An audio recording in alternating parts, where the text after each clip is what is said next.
بسم الله الرحمن الرحيم macaamiisheena sharafta leh ee ku xiran shirkadda Dallas Real Estate walaalayaal soo dhawaada kusoo dhawaada gacmo furan kusoo dhawaada qalbi furan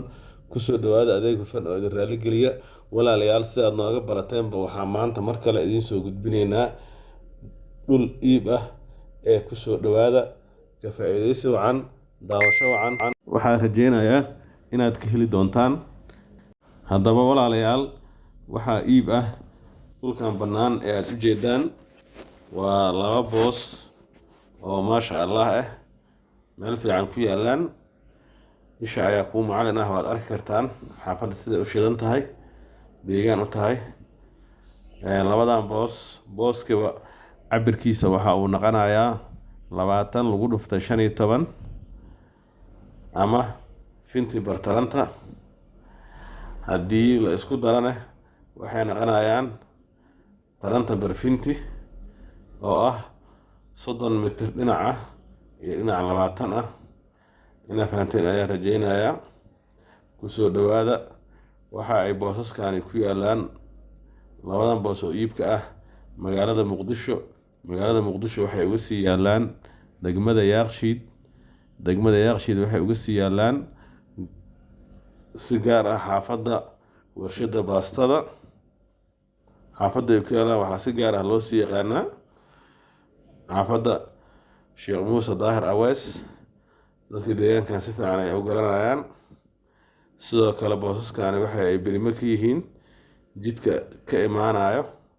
dabaqeenka labada boos mid ayaa laba jidle ah midna wuxuu noqonayaa hal jidle kusoo dhawaada walaalayaal ka faa'iidaysi wacan haddii aan ka hadlo dhanka dukumentiga dhulkaani waa dukumenti nadiif ah oo dukumentiyadii hore ah xilligii Maxamed Siyaad Barre waa laba gudgududan waxaa loola jeedaa laba gudgududan rasiid iyo safarloog original ah ayuu haystaa waa sida xogtana loogu soo gudbiye kusoo dhawaada waa dukumentiyada nooca loogu jecel yahay nootahay alla mid arata ayaa lagu geenayaa si dukumentiga lagaga hubiyo haddii qiimaha la isku afgarto walaalayaal haddii aan ka hadlo dhanka qiimaha labadan boos iibka ah waxaa lagu iibinayaa 77,000 macal dalaal ah macal nootaayo wax lagu soo raacanayo ayna jirin oo isku dhammaad ah iyo heshiis runtii waa qiimo macquul ah mid ayaa laba jidle ah midna waa hal jidle haddii aad u qaybiso lacagtaas waa 30 iyo xoogaa calaa booska loo noqonayo runtii waa macquul meel magaalada dhexdeeda ah cabir intaas la eg fintibar kundish waa cabir weyn booska waxaa laga dhisi karaa ilaa 8 qol marka waa jaanis ka faa'iidaysta kusoo dhawaada iyo idin dhaafin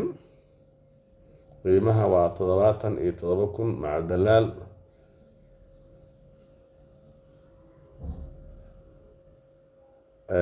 waa laba jidle warshada baastada uma dheera warshada baastada waxaa ka xigaan dhanka galbeed eenaayana ma la gaarayo waa dhul jid fiican leh deegaan oo ku anfacaa